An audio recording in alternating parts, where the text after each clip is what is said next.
Hi everyone, मैं अभिलाषा। आज हम पढ़ेंगे हमारी इवोल्यूशन सीरीज़ का पार्ट सेकंड।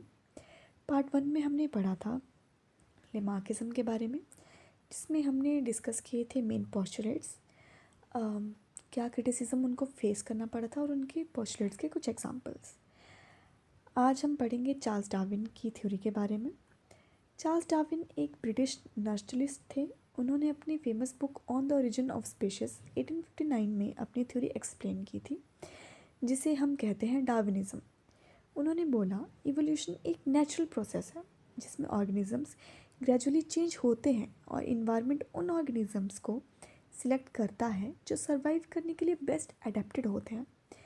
इस सारे प्रोसेस को नाम दिया गया नेचुरल सिलेक्शन। सेम लेमार्किज्म जैसे डार्विनिज्म के भी कुछ मेन पोस्टुलेट्स हैं। डार्विन ने 5 इंपॉर्टेंट पॉइंट्स दिए जो उनकी थ्योरी के पिलर्स थे। First, over production. हर स्पीशीज़ अपनी ज़रूरत से ज़्यादा ऑफस्प्रिंग प्रोड्यूस करती है, पर सब सर्वाइव नहीं कर पाते क्योंकि रिसोर्सेज जो हैं वो लिमिटेड हैं। Second, struggle for existence. जब पॉपुलेशन बढ़ती है तो सर्वाइवल के लिए फाइट होती है। फूड, स्पेस और मेट्स के लिए कंपटीशन होता है। मतलब नेचर एक रियलिटी शो जैसा बन जाता है जिसमें सर्वाइवल ऑफ द फिटेस्ट होता है। Third, variation. हर इंडिविजुअल थोड़ा डिफरेंट होता है। कोई ज़्यादा स्ट्रॉन्ग होता है, कोई ज़्यादा फास्ट होता है या कोई ज़्यादा स्मार्ट होता है। ये वेरिएशंस नेचुरली आती हैं और यही इवोल्यूशन की फाउंडेशन है। Fourth, survival of the fittest.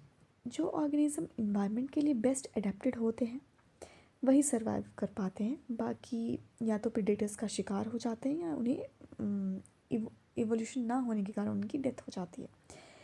Fifth, natural selection. Nature खुद सेलेक्ट करता है बेस्ट ट्रेड्स वाले इंडिविजुअल को और उनके जीन्स नेक्स्ट जनरेशन में ट्रांसफ़र हो जाते हैं।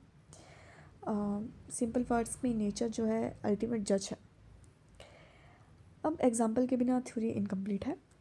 डार्विन ने अपने वर्ल्ड फेमस वॉयेज के दौरान गैलापागोस आइलैंड में बर्ड्स, फिंचेस ऑब्जर्व की। उन्होंने देखा सब फिंचेस एक जैसी दिखती थी, पर उनके बीक्स अलग अलग थे। जहाँ फूड हार्ड सीड्स थे वहाँ उनकी बीक स्ट्रॉन्ग थी। ये हम नेक्स्ट स्लाइड में देखेंगे। जहाँ फूड हार्ड था, मतलब सीड हार्ड्स थे, वहाँ उनकी बीक स्ट्रॉन्ग थी। जहाँ सॉफ्ट फ्रूट्स थे वहाँ उनकी बीक्स थिन और पॉइंटेड थी। मतलब इन्वायरमेंट ने डिसाइड किया कौन सा फीचर यूज़फुल है। जैसे हम यहाँ पे देख रहे हैं कि जो फ्रूट ईटर्स थी उनकी जो बीक्स थी वो सॉफ्ट थी या वो ज़्यादा स्ट्रॉन्ग नहीं थी।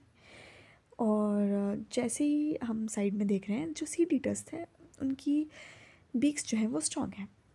मतलब इन्वायरमेंट ने डिसाइड किया कि कौन सा फीचर यूज़फुल है और वही फीचर नेक्स्ट जनरेशन में कंटिन्यू होता गया, पास होता गया।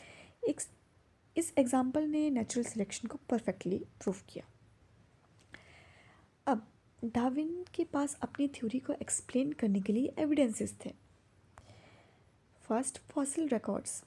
फॉसिल दिखाते हैं कि ऑर्गेनिजम्स ग्रेजुअली चेंज हुए हैं टाइम के साथ। Second, comparative anatomy. Homologous organs जैसे ह्यूमन, वेल्स और बैट्स के फॉलिम्स स्ट्रक्चर सेम है लेकिन फंक्शन डिफरेंट है। ये प्रूव करता है common ancestry. Third, embryological evidences. Early stage embryos of fish, birds और ह्यूमंस ये सब सेम दिखते हैं। हम ये कह सकते हैं कि मैक्सिमम वर्टिब्रेट्स के जो अर्ली एम्ब्रियोज होते हैं वो सिमिलर होते हैं। Fourth, artificial selection. ह्यूमंस भी अपने पसंद के एनिमल्स और प्लांट्स को ब्रीड करते हैं, जैसे डॉग्स, पिजन्स और क्रॉप्स। मतलब सिलेक्शन नेचुरल भी हो सकती है और ह्यूमन मेड भी हो सकती है। अब हर थ्योरी के साथ क्रिटिसिज्म भी आता ही है। डार्विन के टाइम पर जेनेटिक्स का कंसेप्ट अननोन था। मेंडल का काम उस टाइम पॉपुलर नहीं हुआ था, तो लोगों ने कहा डार्विन ने एक्सप्लेन नहीं किया कि वेरिएशन कैसे आई है। उन्होंने इनहेरिटेंस का मैकेनिज्म नहीं समझाया। Sudden appearance of new species का कोई भी क्लियर आंसर नहीं था। वेरिएशंस को रैंडम बोल दिया गया कि वो रैंडमली ही ऐसे ही आ जा रही हैं ऑर्गेनिजम्स में, उनका कोई भी जेनेटिक बेस जो है वो नहीं समझाया गया।